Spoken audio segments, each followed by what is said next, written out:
Hello, welcome to episode 2 of Deciphered's podcast. How are we all today?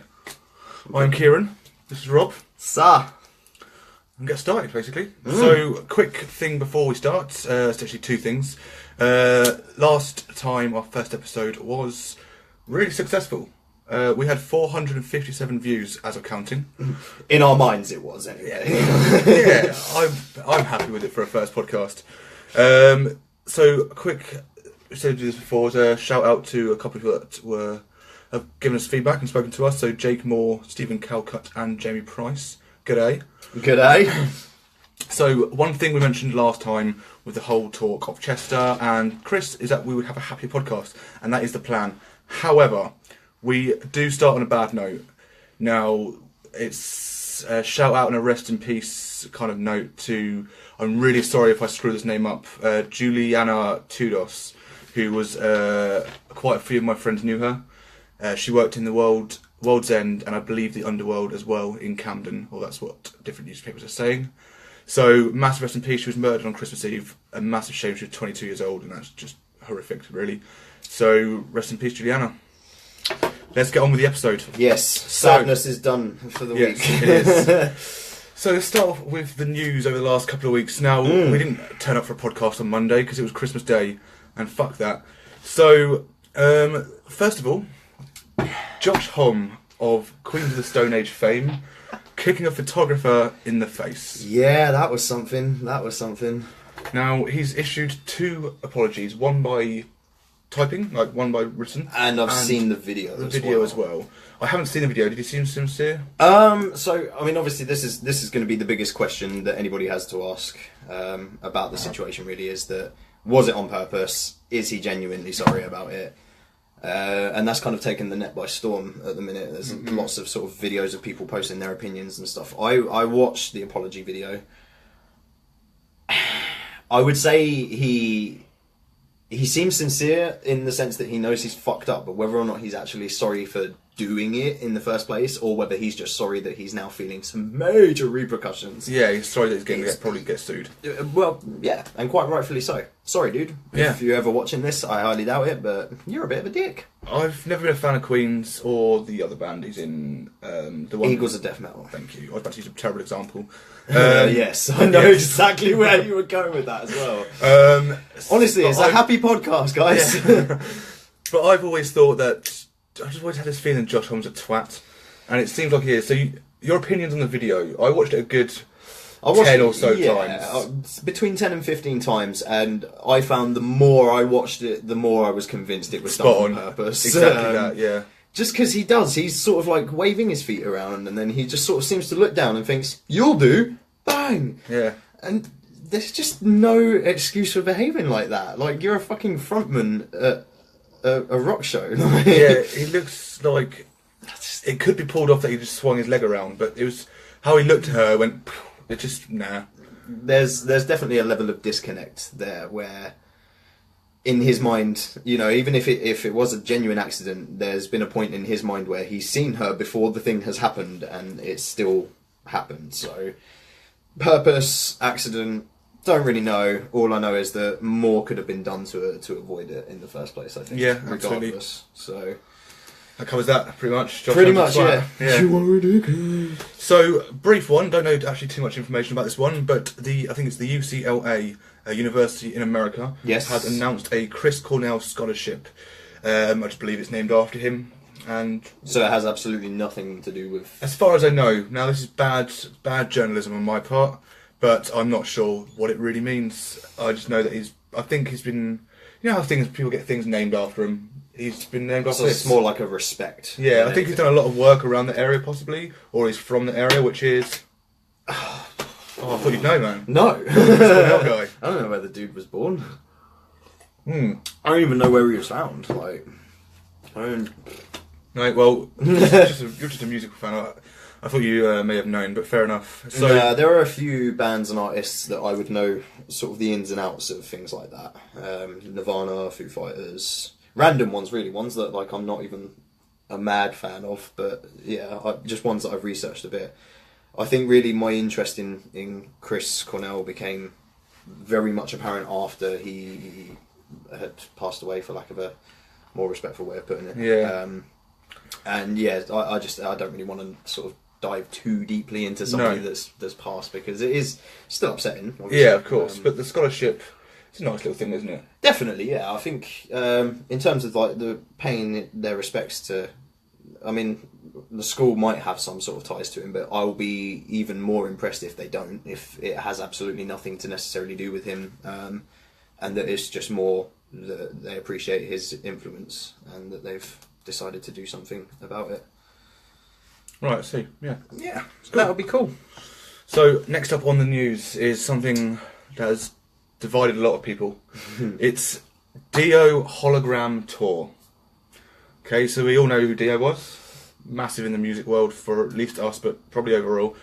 He died back in 2010. He's the one that covered the Kill Switch Engage song, right? Oh. Oh. We're not going there today. So, yes, Wendy Dio, the wife or widow of Dio himself, has thought long and hard about something, and they're moving forward with it, and they've done a few shows already, I believe, and that is a Dio hologram. So it's coming to England soon. Okay. It will be Dio's music, and Dio will be on stage as a hologram. Yeah. I've seen it with, randomly actually, I've seen it with more like hip hop artists. I've seen a Tupac. Yeah, Tupac did hologram. And to be honest with you, like I appreciate Tupac's music for its own field and stuff, but obviously you wouldn't really expect me to sort of wind up on a video to do with that. But I was more interested in that was like my first sort of exposure to hologram performances. Mm-hmm. So it's quite interesting for me actually to hear one that is, you know, like a musician that I actually know and listen to.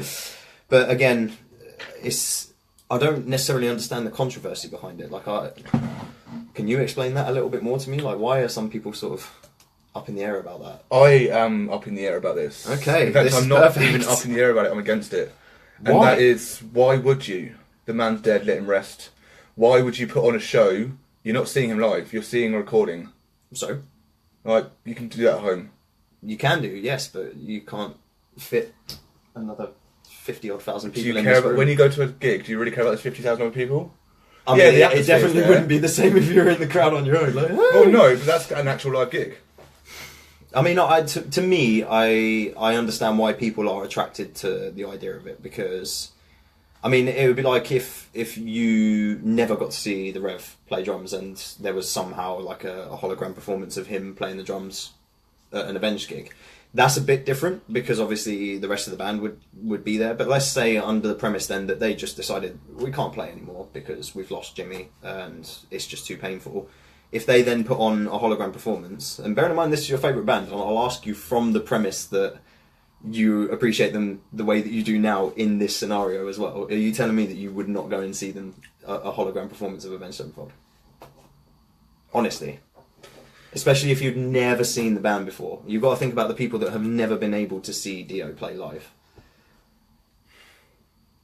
I'm surprised it stumped you this much. I don't know how I don't know how I'd feel. Interesting. That's really interesting. I'm leaning towards no, but I'm torn at that question, so I didn't expect it.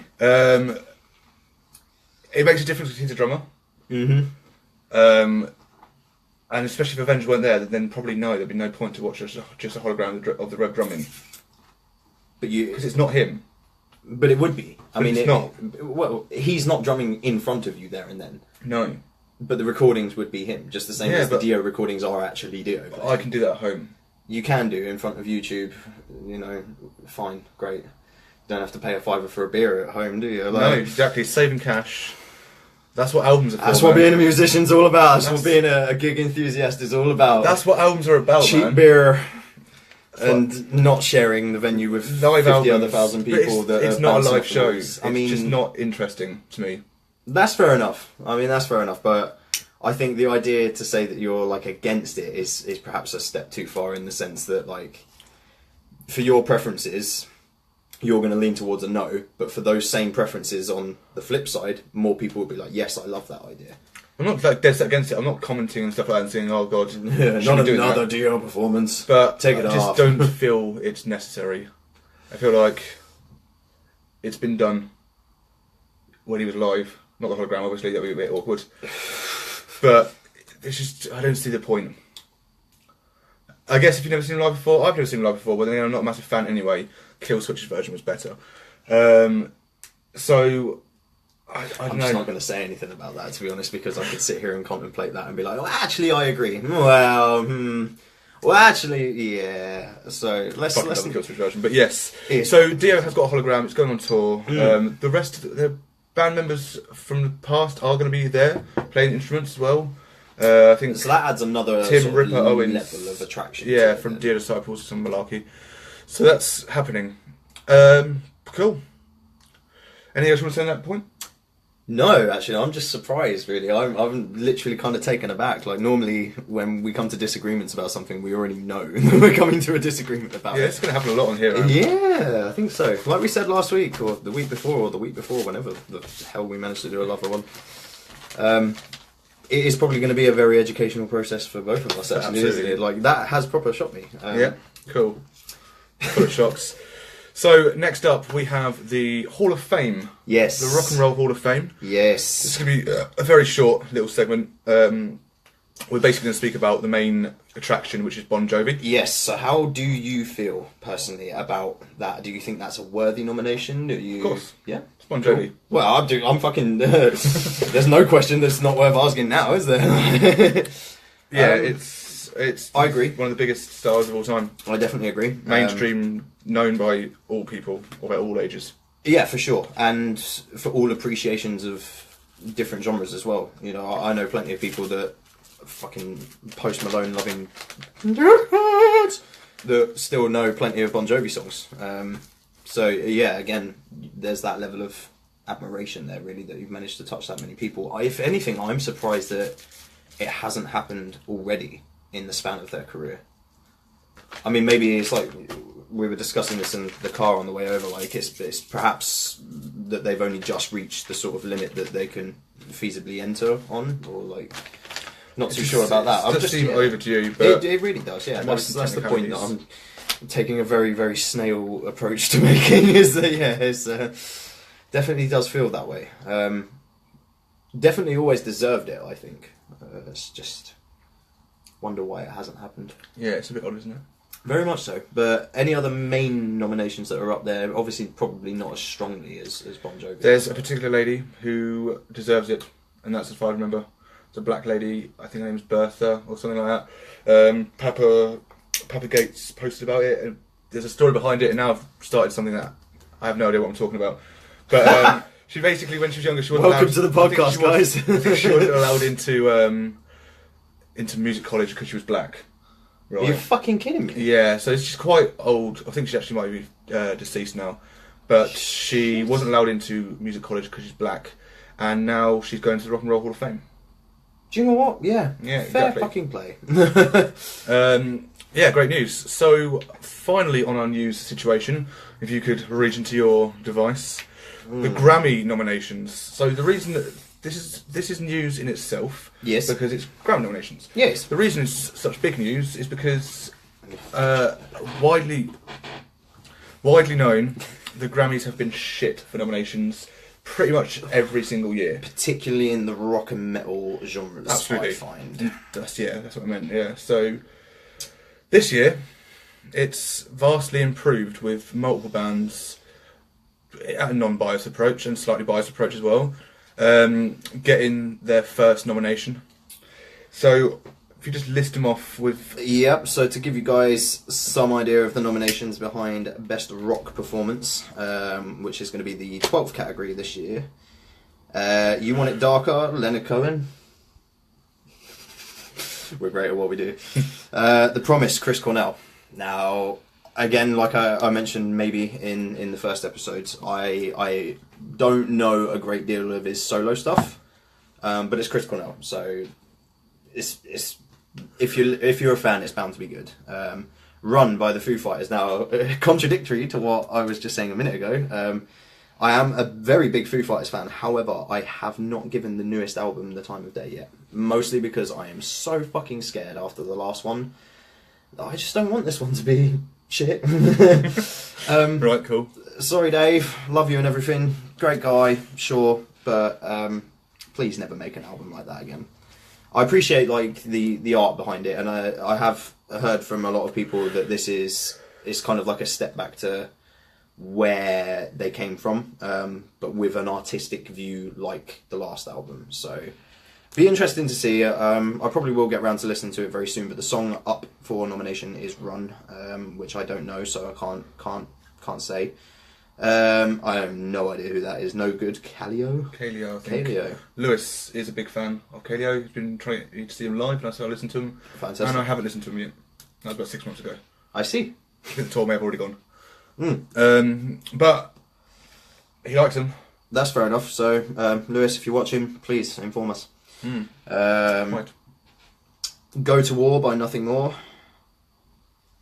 Again, I've heard of Nothing More. I have not, but that's again.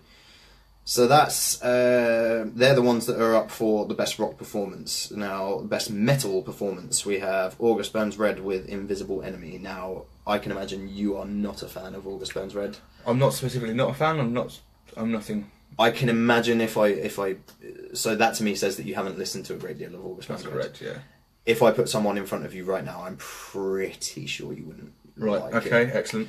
Maybe some of their later stuff, because there is a bit more like of a melodic element-ish brought into it, but their first couple of releases were very much just raw from start to finish. Right. Not for me. Tastefully, like, don't get me wrong, his vocals are incredibly good. I forget the guy's name. But if you're into that sort of style of vocals, they're definitely a band worth checking out. If you're a Parkway Drive fan, listen to August Burns Red, although you probably already have. So yeah, I personally, I like August Burns Red, so that's a pretty good nomination for me. Black Hoodie by Body Count. In metal, Yeah. isn't that Ice-T? No. I swear Ice-T's with Body Count. Yeah, I'm pretty sure either that or he's like collaborating with a group called Body Count or something like that. But no, this is, the band is called Body Count and the song is Black Hoodie. Right.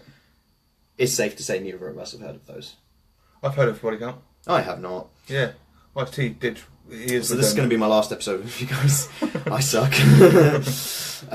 Code Orange. Plain download, I think, Body Count. Fantastic. Code Orange with Forever. Code Now, Orange. here is an interesting one for me because we were only talking about this literally a couple of weeks ago. They are a band that have literally shot out of nowhere. I've actually given one of their albums a very quick run through. It's alright.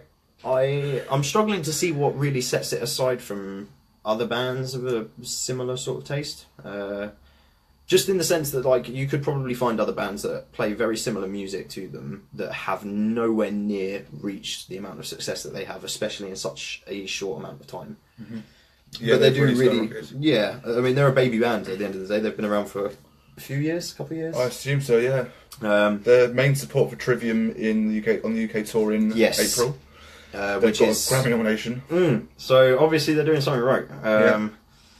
But again, I don't actually know the song off the top of my head, but it could be a very good nomination. It could stand a very good chance of winning actually due to their popularity, but who can say? Random little fact, sorry. Yeah. They also performed live on a WWE event Fantastic. on TV. So I mean, that's another big milestone that a lot of bands sort of have to work incredibly hard to Yeah. to even get looked at for. So that's quite interesting, really, and perhaps I kind of maybe owe it to myself to listen to them a bit more and just see what it's about. We'll be doing one of their albums one day for our album review. No doubt, no doubt. Sure. So next up we have Sultan's Curse by Mastodon. That's done. Oh, huge. Yes, they are. I personally am not like you were a minute ago. I'm not a fan, but I'm not outwardly a fan either. So, but I know that they've contributed a lot to the scene, and most people that I go to download with and stuff like that have been to a few of their shows, have at least gone to see them play live at Download once, and I never have. So I was in the area. I'm not sure if it really grasped me or not. yeah, I can imagine not really actually, but and then finally we have Clockworks by Meshuggah, which I suppose I should perhaps take the stand for that one. Go for it. Again, not a band that I listen to with any great intent, just in the sense that they're attributed with being one of the pioneers of sort of tech metal. I personally don't agree with that. I feel like they're in a slightly different element of their own. They're good at what they do, and obviously, like, they sort of pioneered the tone of the guitar, and that kind of, that's like the phonetics in their name as well. That's where they get the Meshuggah from. It's supposed to be the Meshuggah. Really? Guitar. Yes, that's what I've heard anyway. Again, might not be any I gravity did wonder to that. why they came up with the name of Sugar. It's not really. Well, yeah, it's a bit random, and it could very well be. That's what I mean. Like, there might not be any gravity to that, but it would at least make sense for that to be the case. But again, I haven't really given them that much time. A lot of bands that I do listen to from a sort of techie genre would always attribute them as being one of their main influences, and I've just never really gotten into it. But again, yeah, probably a very good nomination. See how it goes, really. And I believe that was perhaps it for the Songs. Best rock song. Got it? Yeah, category 14, best rock song. So, Atlas Rise, Metallica. Yeah, That's a Metallica. pretty strong one, man. Their album's been huge as well. Blood in the Cup, K-Flay. Where do they fucking get these people? Go to War by Nothing More, again, so that's actually up for 2 nominations this year then. Got to be important, isn't it? Yeah, I'd say so. Now, this one is obviously the one that I want to talk about. We've got another Foo Fighters, the same Foo Fighters song is up again. The Stage by Avenged Sevenfold. Now, let's devote some time to this, because as in terms of the best rock song, how do you feel about that nomination for that band? I am very happy. Yes, okay. Now, do I think it should be best rock song? Or do I think it should be best metal song? This is what I'm basically asking, yes. Are I'm you not happy sure. with them being categorised as rock? These things are important to him, you see. Like. You've got to think, yes, it is fundamental. But Metallica has been classed as rock as well. Which makes me just doubt the Grammy nominations' actual point of classification. So I'm ignoring it. And yeah, obviously I hope Avenged win. The Stage as an album is fucking incredible, and the song is in itself, the title track is absolutely amazing. So yeah, fully hope they win it. Obviously, very biased when it comes to Avenged. Repping. So next up we've got the best rock album. So again, there are definitely bands in here that are worthy of being called rock, and there are definitely bands in here such as Metallica again. Hardwired to Self-Destruct is up for nomination. Emperor of Sand by Mastodon. The Stories We Tell Ourselves, Nothing More, which is where the other songs that have been nominated from are Villains, Queens of the Stone Age. Fuck you, Joshua. Don't take a photograph of him. Yeah, that's all we can say really, is if you bought VIP tickets to be in the front pit, sell them. In fact, if you bought tickets to go and see any of their shows, just sell them. Give them away. Do whatever you want. Shit on them. The War on Drugs, A Deeper Understanding. I have absolutely no fucking clue. Not a If clue, anything, yeah. that sounds like it should be an advert mid-page for Talk to Fucking Frank, but there we go. And then we've got the Best Alternative Music Album, which is... Oh, that's all the stuff that's not us, really. Gorillaz. No, yeah. LCD Sound System. That's the Grammy nominations for rock and metal. I mean, alternative, really? Gorillaz? I don't know, man. I think I'm forced to agree with what you just said a minute ago. I'm not really sure if I get the process that these bands and acts are categorised by, but there we have it. Yeah, there you go. So yeah, that's that. Yeah. All in They've all, improved. yes, There's a lot definitely. of good bands there that, like, the biggest shock for me is Code Orange. Because of the size of them, it's just... In terms of, like, how long they've been going, or the sheer size of the actual band? Just the size... Okay, so, yes, they've got huge real quick. Yeah. But they haven't actually... I didn't rise to what scale. To get a Grammy nomination is huge. For any band. Well, for some bands, it's what they pretty much strive to do for their entire career, and some of them don't even make it to that point. No, not at all. So even a nomination's great, but I'm rooting for Code Orange in that one. Yeah. Just because of principle. Yeah, I would say so. It shows hard work and dedication, whether or not you like the music. Very valid point.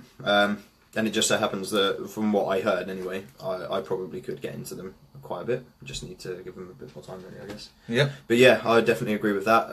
I think a band that have literally only been like majorly on the scene anyway, in my mind, for the past 7 or 8 months to a year. Yeah, like they probably have been going for longer than that. Again, I don't know too much about the band. They probably have been going for a bit longer than that, but can't be more than 4 years though. I wouldn't have thought so. No. And to be honest, I'm more inclined to say it can't have even been more than 2 years, because if they've blown up this quickly the way that they have, then that to me suggests that, you know, for a band to do that sort of 5-6 years into their career, most people will have at least heard of them before. Yeah. I had no fucking clue who they were. Not till That's Not Metal podcast said about it. And then you've obviously passed that information on for me, and then I saw that they were supporting Trivium for myself, and I thought, okay, like, I'm going to listen to one of their albums now because I'm too curious. And it did kind of surprise me, because I find the bands as heavy as them are sort of drifting out a little bit. Like, not many people want to give them the time of day nowadays. Like, I used to listen to Rise to Remain, which, if any of you guys don't know, that is Bruce Dickinson's son's old band. I don't think they're together anymore. No, he's in another one. Oh, is Austin Dickinson. Fantastic. Sorry about my phone, guys. Which, yeah, and I remember even back then, this is going back a fair few years now, and I remember even back then people, and bearing in mind that that's a good splice of melodic and heavy in terms of the music and the vocals. And I remember a few people that would hear me playing their songs aloud at school and stuff would be like, you know, this is shit, turn it off, it's too heavy. And it just makes me think, like, well, you know, Code Orange, a band like Code Orange would shit all over them in terms of their heaviness, and yet they seem to be smashing it, absolutely killing it. It's very weird. People change your mind so much. But there you go. Onwards, say, yeah. Hopefully so, yeah. I'd be very impressed. Be very impressed. So, the next topic before we get onto our main discussion of the evening/night is the download headliners. Yeah, now, there's been quite a few. There's been 2 announcements for download. Well, I say 2. There's been 2 sections. There's download now headliners, and then the rest of them. So we'll cover headliners today, and then next time we'll go through some other bands. Now we'll go from Sunday to Friday.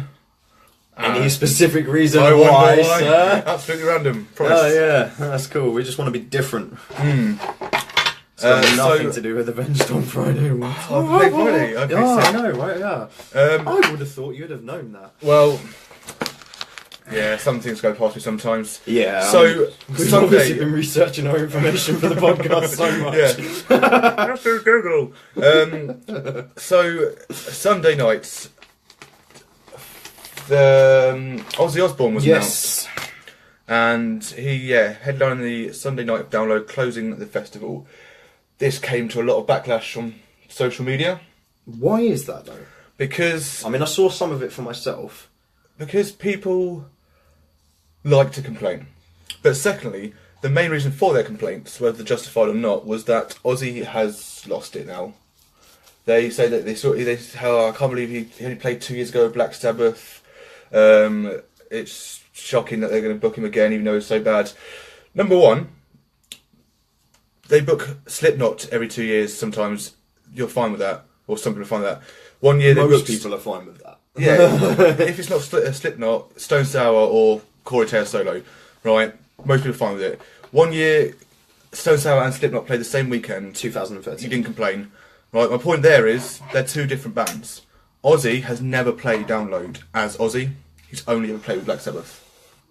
So in that sense, really, the only leg that these people could even remotely stand on just gets swiped pretty much straight away. They're saying, oh, it's just too recent. Well, no, it's the first ever time. You want new headliners? Yes, granted, he's old as fuck, and he doesn't have what he used to, except the package of drugs out back. But I'm not being funny. With that being said, the amount of fucking drugs that the guy's got, the fact that he can still get up on stage and put on a performance is monumental. Well, Sharon probably cracks the whip, but yeah. Well, do you know what?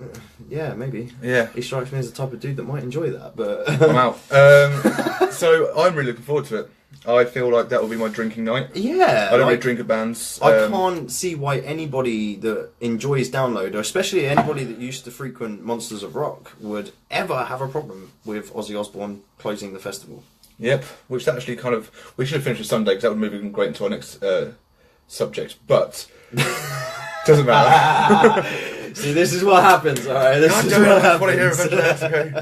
okay. So we'll move on to Saturday then. Saturday, Your, the biggest announcement of the headliners, and that is Guns N' Roses. fuck yes. The reformed kind year of... and a half? Um, ago? like 2-3 years now, I think. Really? Yeah, maybe 2 years. I don't know, since that Coachella performance, that was the first one back. But yeah, Guns, granted it's not the first time Guns have played, but it's the first time with this lineup. It's the first time Axl and Slash have played together in Donington, or sorry, not Donington, at Download, should I say, because probably played together at Monsters of Rock, which is in Donington as well. So yeah, massive announcement. Yep. Blown away, massively blown away, especially seeing as the amount of jealousy I felt when you popped up one day and said, I've just spent £100 on a GNR ticket. Well, Fuck! Absolutely worth it. I bet, but it's whether or not you have £100 to spare at the time, and I totally did not. Otherwise, you know, I might have killed some people to get that money, but I'm on probation. I'm not. Yeah, I'm madly stoked about that. Yeah, it's going to be great. It is, yeah. Especially, I mean, I would have been nervous had you not seen them and had plenty of good things to say about the performance. I would have been nervous because I'd have been like, fuck, Axl back here. I don't know. Like, is he either going to smash it or he's just going to pull his usual shit of like, you know, 5 minutes into the set he'll be like, my nose is burning. I'm not used to your British air. Fuck off. I'm leaving. Like, see, I just knew deep down that Slash wouldn't put up with that shit. yeah, which is good. I mean, I probably would for a Miller show, but yeah, absolutely. It's also been revealed that they are doing their full show, which means they will have a 3-hour set at Download, which is amazing. Only ever really been to see one other band that put on a set quite as long as that. Again, Foo Fighters. Right. Yeah. Which I was kind of hoping would get announced this year. Alas, has not happened. It seemed like the rumours are the highest they've been for them this year. But yes, precisely. I know you've sort of tried to run me through this, but I'd ask Kieran. You know, like you know more about the ins and outs of how bookings. Yeah, the ins and outs of how Download actually works. Can you tell me what the fuck Andy's playing at? Why hasn't he booked Foo yet? Yeah, I didn't actually know that he had tried multiple times. Pretty much every year. To do it, and it's just not worked out. No. That's I think crazy. they're playing Download Madrid or Download France. They are playing Download. I'm not sure if it's actually a Download festival. They are playing a mini festival in Italy as well, or they've just played it. One of the two. They're playing Rock AM Rock AM Park, along with 30 Seconds to Mars as headliners.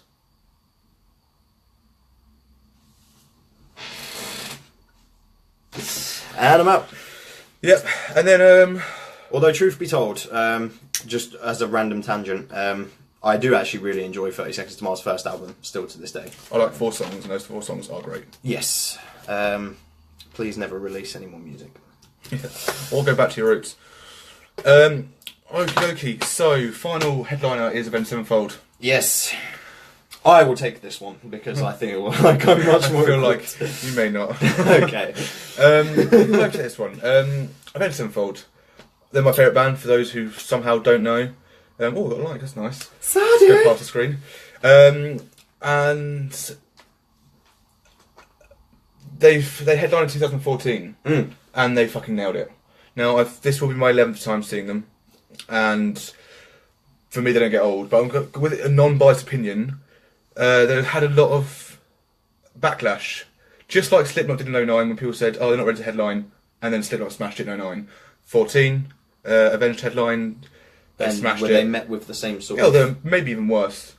The thing is, right, from what I heard from Andy Copping a couple of years back, in 2011 when Avenged Sevenfold sub-headlined System of a Down, Avenged Sevenfold got the biggest crowd of any band that weekend, including all 3 headliners. Right? 2014 they did get a substantially smaller crowd. Not sure why that was. I'm not even sure who was... it was The Offspring on the other stage. I was going to say, it all depends on A, who's playing with them at the same time, but also what kind of crowd the festival attracts due to its other acts. So if Avenged are sort of like a bit out there in like if they're sort of like a little bit out there in comparison to the rest of the other bands, you'll find that like more of a crowd. So let's say again, to tie us onto our next subject, let's say it was a weekend of more sort of classic bands, classic hair metal even. Anything else that's not just straight up raw metal like Avenged are, in my eyes anyway.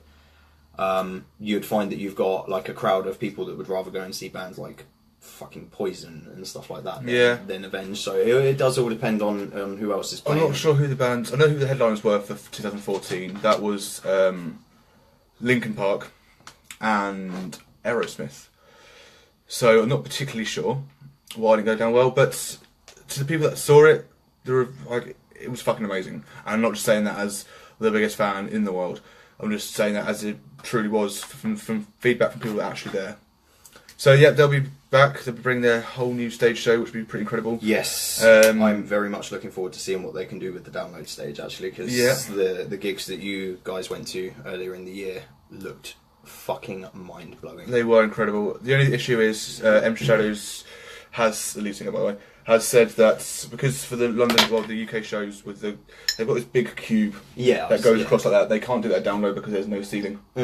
Fun enough, it's outside. Which is what I mean, like, it'll be interesting to see what sort of changes they make to their stage design for that. Yeah, and considering the album is the stage, I believe that it's gonna still gonna probably smash it out of the park with their visuals, I think. Yeah. So they're gonna have a mixture of fire and a mixture of new.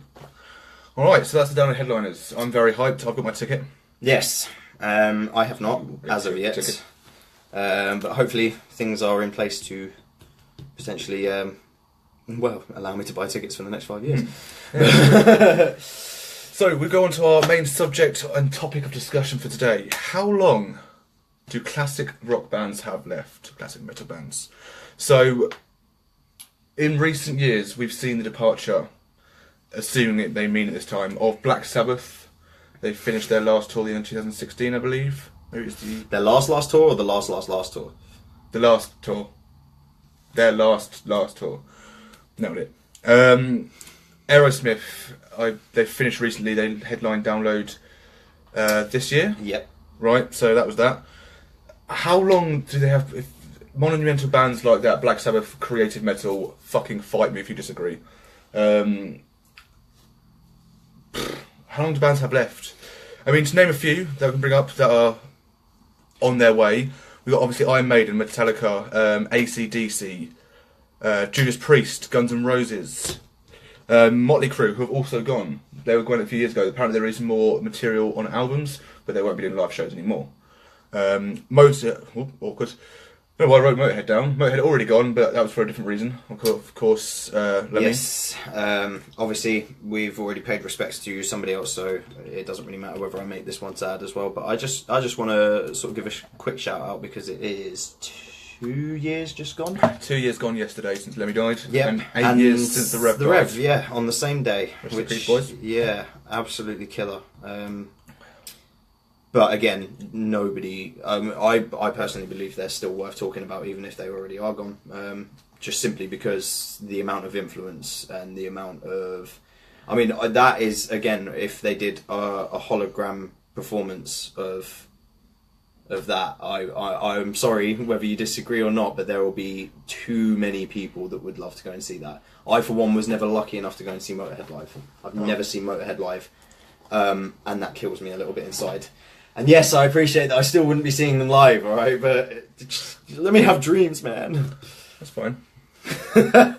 But again, I really do feel like they're worth talking about in this light, because obviously without his health being in the way, and that's the other thing that you need to think about with a lot of these other bands as well, as Maiden, for a prime example. Bruce is doing fine right now, but he's had his health scares. He has. He's already had his health scares. It's a question of how... In terms of health anyway, how severe is the issues that are plaguing said member of band or said members of bands?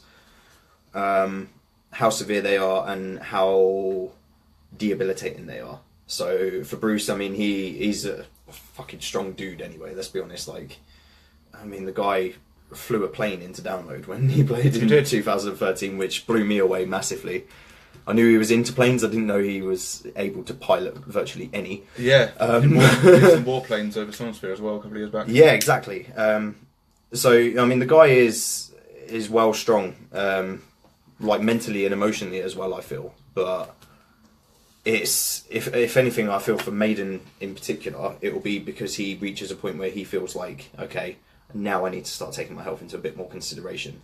I feel like he'll get there before the health problems get him. That's what was going to lead me to my next question. So, common bands on the list that I've got in front of me of that quite monumental classic bands are the rest of the big four with Slayer, Megadeth, and Anthrax. So, with these bands that have been going for so long, my question before you mentioned that was, do you really think any of them are going to give it up before they something die, or a member dies, or before something forces them out? Like, yeah. I actually genuinely do feel like Maiden will potentially be one of those, just because I feel like Bruce isn't the type of person that would even want to attempt doing a live show if he was not fully, like 100% fully able to. I get the feeling that he'd be the type of person that would be like, look, if I can't give the fans what they're used to, I would rather step back until I know that I can, or I'd rather step back until it becomes apparent that I no longer can. And at that point, yeah, I do feel like he'd maybe, but that's not to say that like the rest of the band wouldn't potentially try and carry on. I don't think so. I just don't think so. I know Maiden have survived without Bruce before Bruce. They will not survive without Bruce now that Bruce has been in the band. You think? I don't think so. I don't think they'd be able to find another vocalist, even if it was just for a farewell tour for the rest of the band's sake. I don't think many people would want to go and see Iron Maiden without Bruce Dickinson. Sorry. You think people wouldn't want to go see Iron Maiden without Bruce Dickinson, but they would watch an invisible hologram of Lemmy? Yes. Really? Yes. It's madness. Genuinely Maybe insane. to you, but I can see more of the population of the world would gel with my logic there. Like, you know, Bruce has made that band what it is in a way. The musicians have always been incredible. Like, always. The music for Maiden has always been amazing. The thing that really took them up for me was his vocals. And it's become paramount. It's a staple within their music now. It would not sound the same without. I mean, if people wanted to go and see a Dio hologram with fucking Eddie Vedder singing Dio songs, you know, and just lip syncing with Dio's hologram, I can understand why that would be shit. But that's definitely not a fair comparison to make at all, my friend. Well, my comparison, I believe, is like it's just other people have done the vocals already. They can get one of the old vocalists back. I have a feeling one of them might actually have died. I think one of them has, not all of them though. It just wouldn't be the same. It wouldn't be the same without his vocals. Like, I would still go and see. I've seen Maiden live, thankfully. I would still go and see a hologram performance of them, even. What, of Maiden? Yeah, after they decide to give up the ghost or whatever, I would still go and see it if the opportunity arose. Just because there's more than one reason that you go and listen to Maiden. A large part of it for me, actually, being like a drummer and stuff, and being generally more interested in like the instruments in any given song and band as opposed to the vocals. I listen to Iron Maiden because of his vocals. Right, I was wondering where you're going there. I thought you were doing a complete turnaround of yourself then. Cool. No. Well, back to my question of I don't see many of them giving up. So we'll go through the things of recent times. AC/DC, Malcolm Young has passed. Also that guy that's going deaf, or was that the same guy? This is really bad journalism. But they stopped with that. They had Axl Rose as lead singer. You've got Slayer, who the guy. Now I'm really being shit. I do apologise. The guy died a couple of years back. I want to say Dave Lombardo, but I feel like that's entirely wrong. It is entirely wrong. I'm just having a look at the rest of the list that you've got on here and thinking, actually, do you know what? I kind of agree. There's not very many on there that I can see would... Quitting before they die. The only other one, maybe, is Metallica.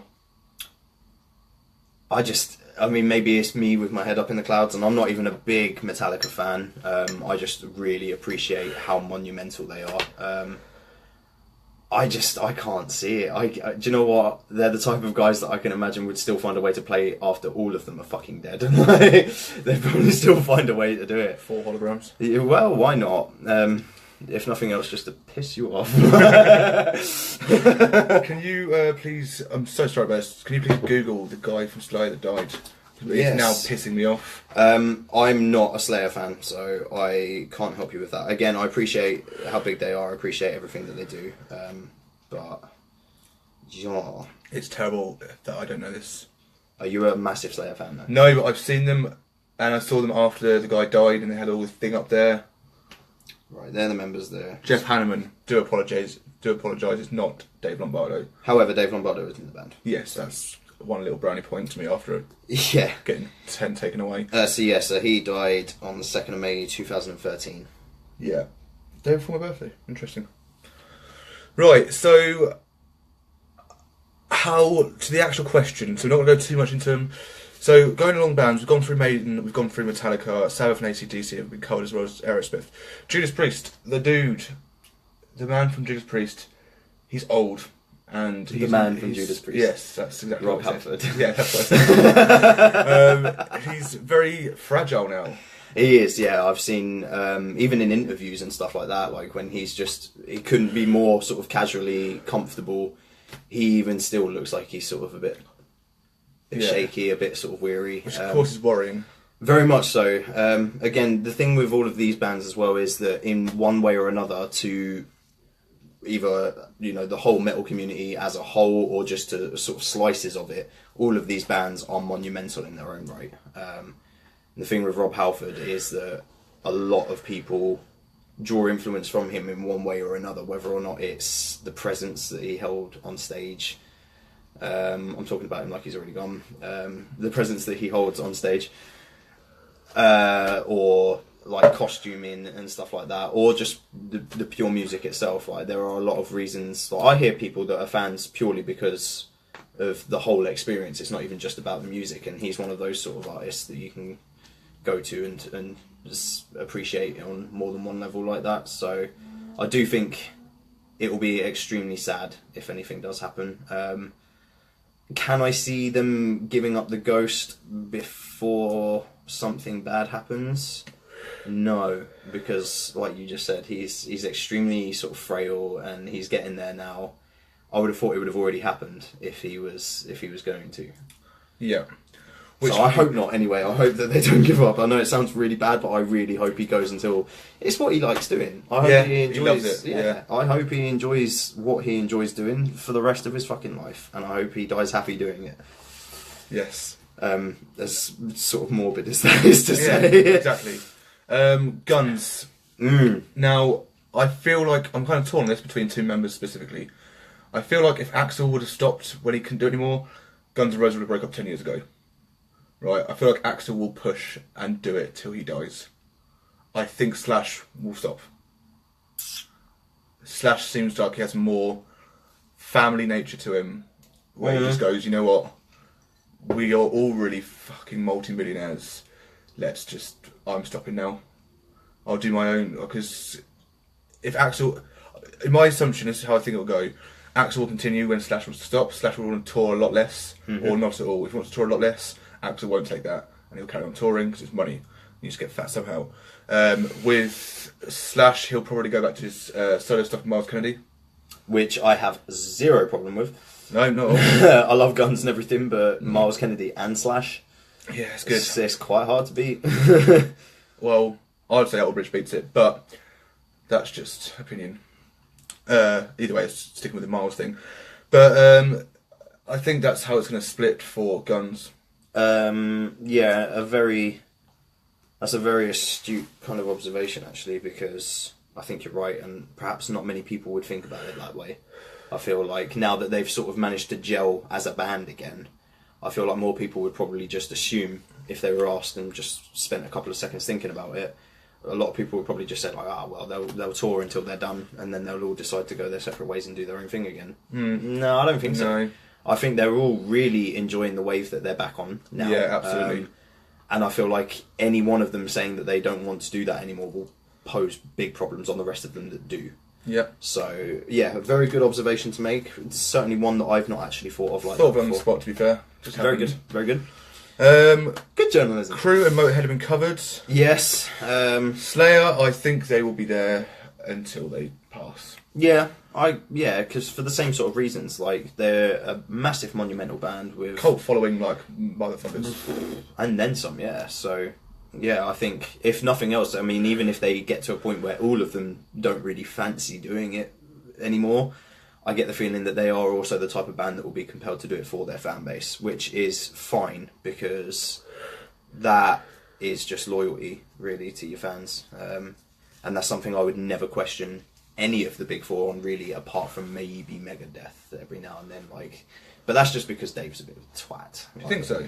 He's funny. He's brilliant. Like, I actually like him as a frontman as well. It's just if you watch any behind the music style documentaries about Megadeth, he just comes across as the most self-obsessed dickhead in the world. Yeah, no, he's definitely had his past with being dickhead, especially Yeah. Metallica stuff. Yes, precisely. So, I mean, the thing is, with concerning Metallica specifically, his little stint with them wasn't due to not being able to play or not having the motivation to get up on stage and do it. He was really hungry for that at the time.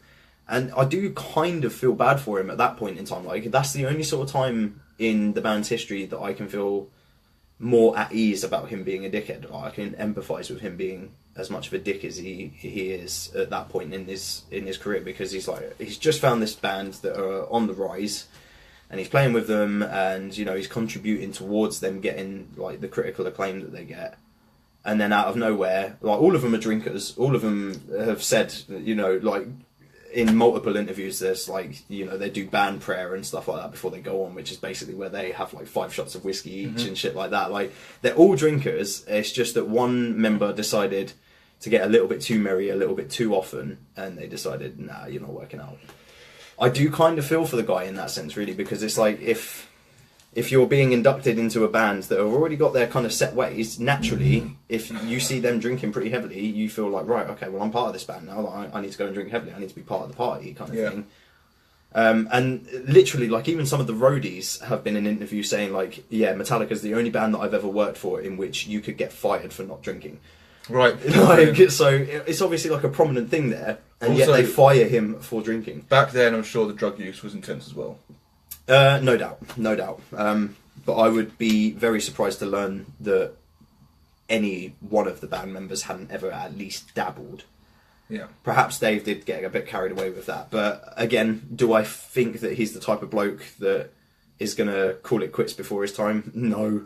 Absolutely fucking not. No, probably not. Absolutely not. No, he's far too arrogant for that. I don't know too much about Anthrax, but I can see them. They're already pretty old, so I can see them continuing their ways as well.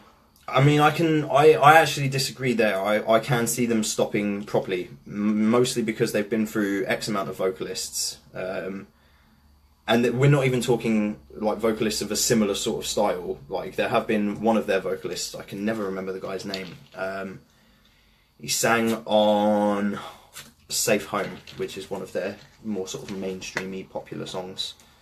That vocalist, anyway, for anybody who's a fan of the band, he is a completely different sort of style to the vocalist that they had before, which is also the same one that they brought back afterwards. Right.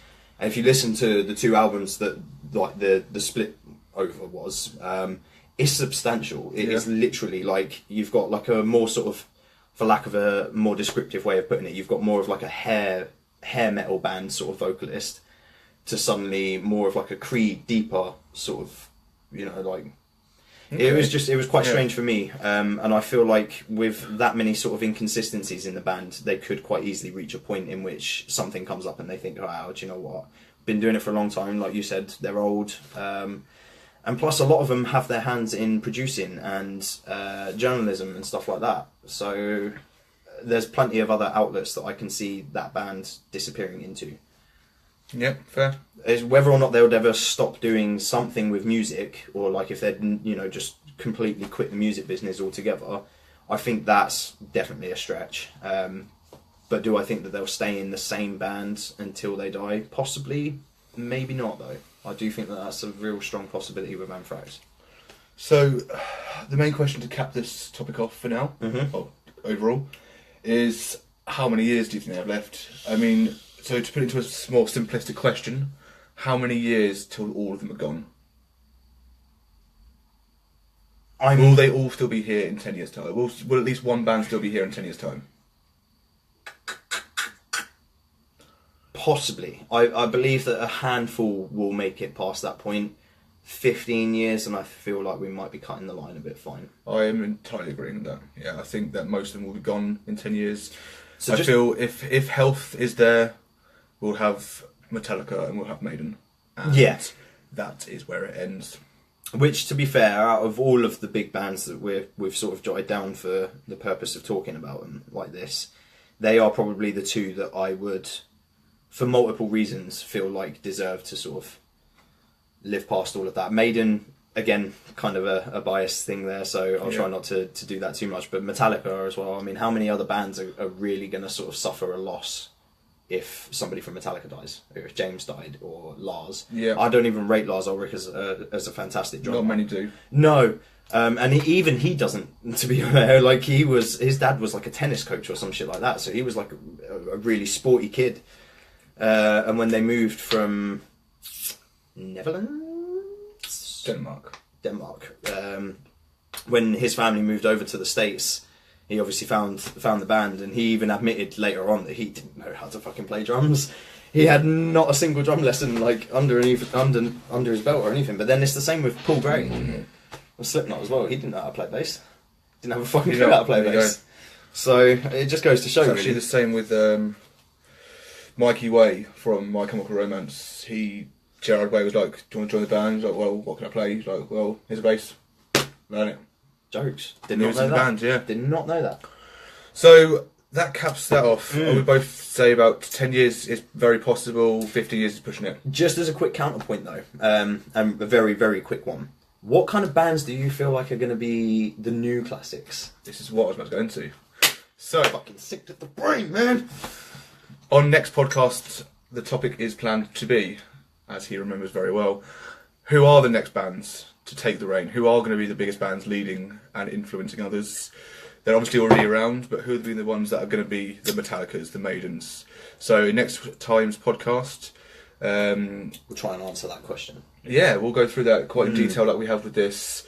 I'm looking forward to this already, actually. I'm looking forward to this already. So we'll both jot down our ideas. If you happen to watch the podcast next time, feel free to comment, unless you've been told not to. And that finishes that off. So next up, we have to almost finish it off.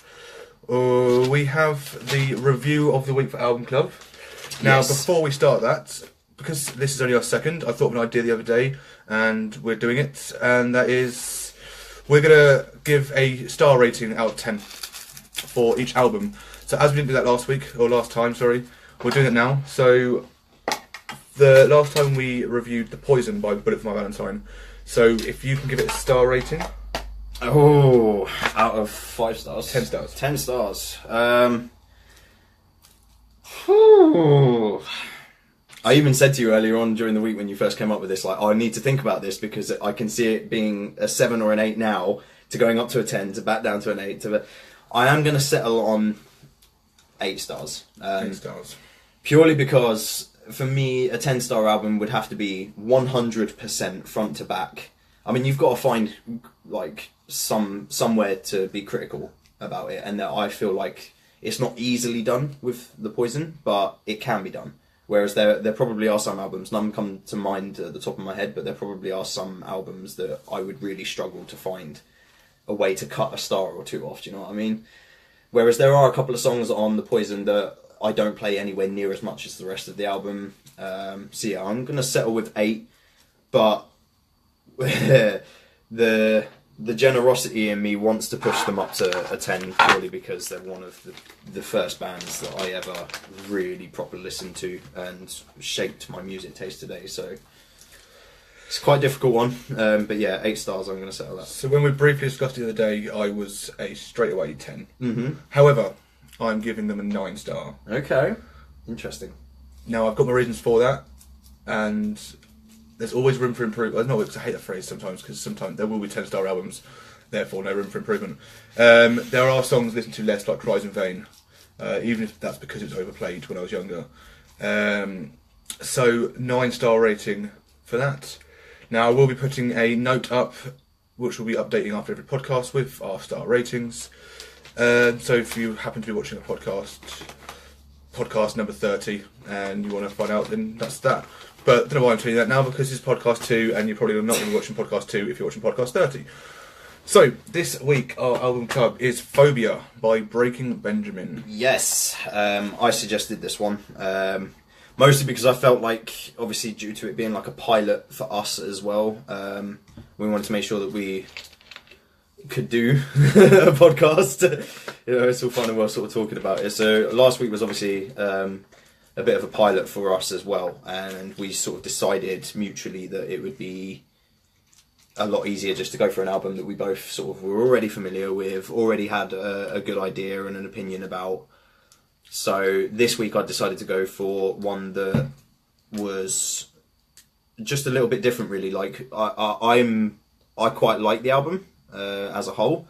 There are songs on there that I don't really listen to at all. There are songs on there that I feel are weak in comparison to the others. So it's not me coming straight in and saying like, I like this album, what do you think? Yes. It's actually more me saying like, I don't know how to feel about this album actually as a whole. What do you think? Yeah. So what do you think now that you have listened to the album? So, tiny bit of backstory, I'm a fan of Breaking Benjamin. I saw him live last year, I believe. First UK show, was it? Second, they played a small show in London before Download. Mm. But yeah, I'm a fan of Breaking Benjamin. Not ever listened to a whole album the whole way through. I know Phobia is probably their biggest. Yeah, I'd say so. And I was severely disappointed when I listened to it. Damn. It's now that's on first 3 or 4 listens. The other night I was pretty smashed and I was listening to it. I quite enjoyed it, but I'm taking it as a smashed idea and not my actual opinion. So my actual opinion is there are some songs on there which are great. There's one song on there, Diary of Jane, is a fucking masterpiece. I love it. It's great. However, the album as a whole is very samey. It gets a bit tiresome. I listened to some of the lyrics are very uninspired and actually very basic. In fact, I would go say not even just basic, but actually quite poor. Quite poor in the sense that, I mean, I feel the same way about some of the songs, and this is what draws me away from some of the songs on the album. I feel like he's basically sat down on his sofa or whatever with a notepad and he's sort of, right, I need to come up with lyrics to this riff or whatever, or whichever way that they do it. And it's almost like he's deliberately gone out of his way to just pick really depressing words. Mm-hmm. But it's not like, you can tell that it's not like, this is how I'm feeling and I'm putting it down on a page. It's like, I want people to think I'm miserable. Like, there are a few songs that really speak like that to me, and I'm just like, surely you'd want at least one song to be like a bit of a pick-me-up, but there's not really any of that. Not really, no. It is, like you said, it's all quite samey, it's all the same sort of tone. The things that I quite liked about the album as a whole was that throughout all of that, you get some moments of either be it like just vocals, like something about the way that he sings something sends like a little chill up your spine or something like that. Or there's what song is it? Nope, it's gonna bug me. Google's coming back up, guys. While he Googles that, I'll put out my top picks of the album in terms of songs. So Diary of Jane, of course. Yep. Breath is an amazing song. Yep. Topless was really good. I really enjoyed Topless. That could actually be the one that I'm... No, it's not. And Had Enough. Those were the songs that jumped up to me. Sorry, I got a message on Facebook there. Kind of distracted me.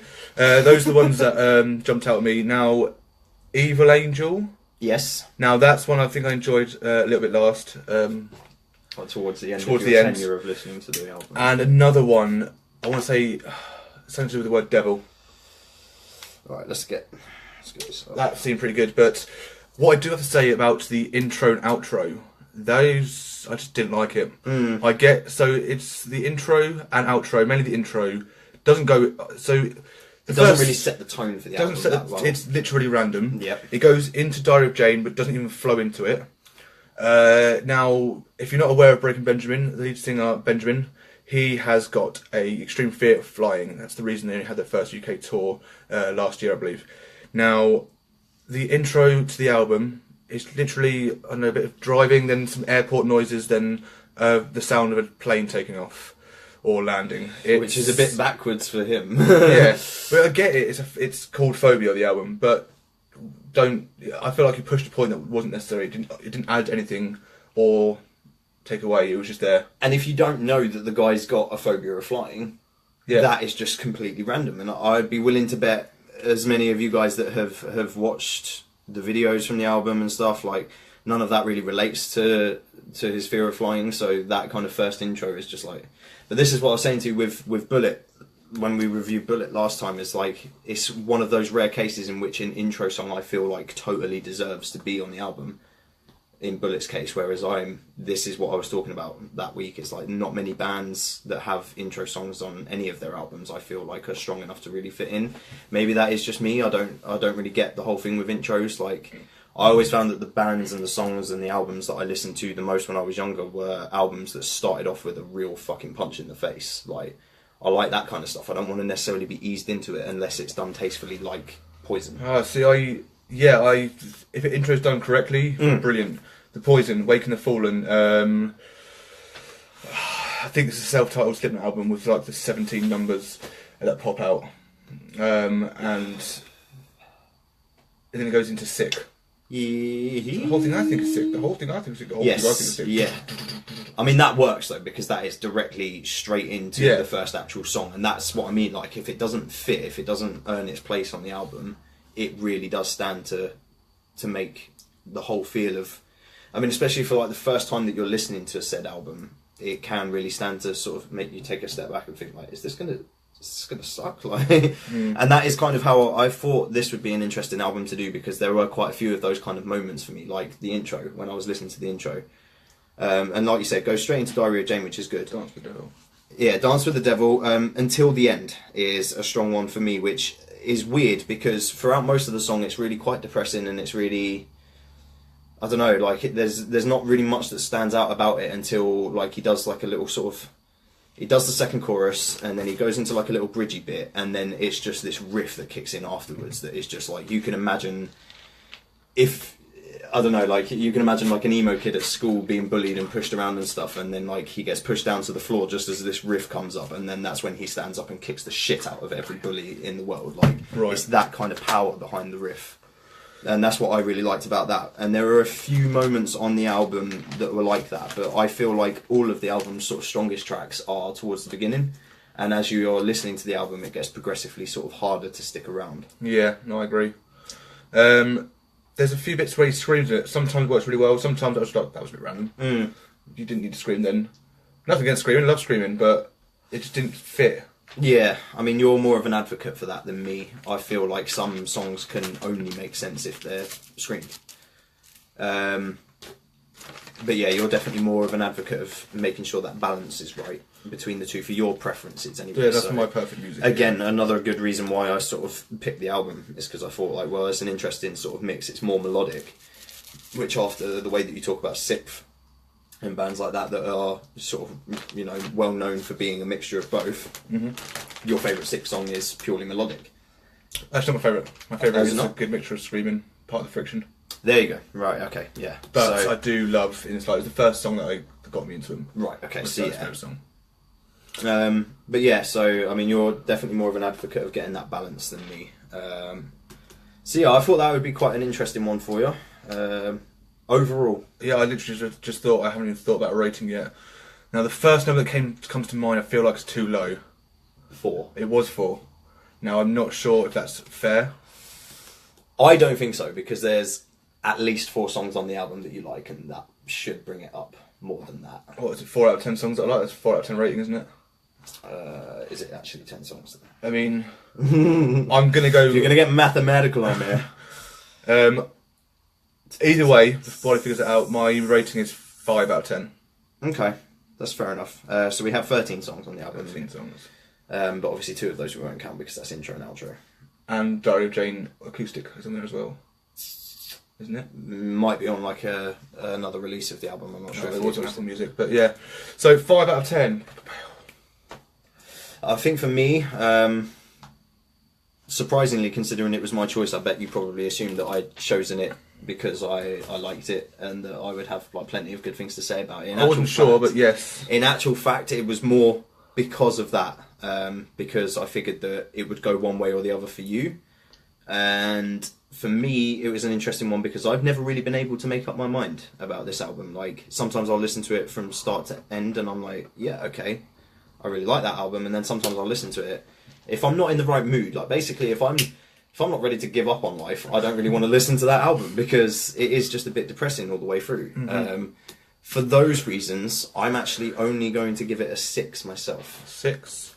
Ooh. So the songs that I like on there, really good. And there's no denying the guy is a fucking brilliant vocalist. Like, he can sing extremely well. It's just that some songs, the style that he goes for and the way that he sings them works perfectly, and then other songs I just think like not so much. I think if Diary of Jane didn't exist, it would be a 4. I think that's I think that's being brings a quite point. generous, actually. I think for me it would probably be a 4 without Diary of Jane. So Right. for you, we're sort Could of be a perhaps 3. talking like a 3, yeah. Excellent. So that brings up 6 and 5 Yeah. for Phobia. All right, so that is pretty much the podcast done. Now, we mentioned beforehand that we'll try and make this interactive now and again. So we've got a vote that will be going up soon for the next album club, and that is either my choice of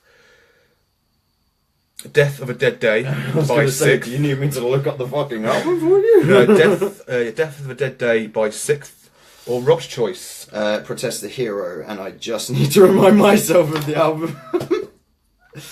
Fortress. There we go, thank you. I was going to say, I know that another band have a very big album of the same name. Yes, Alter Bridge. Yes. So, For we'll be what it's putting... worth, I prefer that Fortress. But Absolutely. I don't know if Protest a Hero, so it's going to be a low...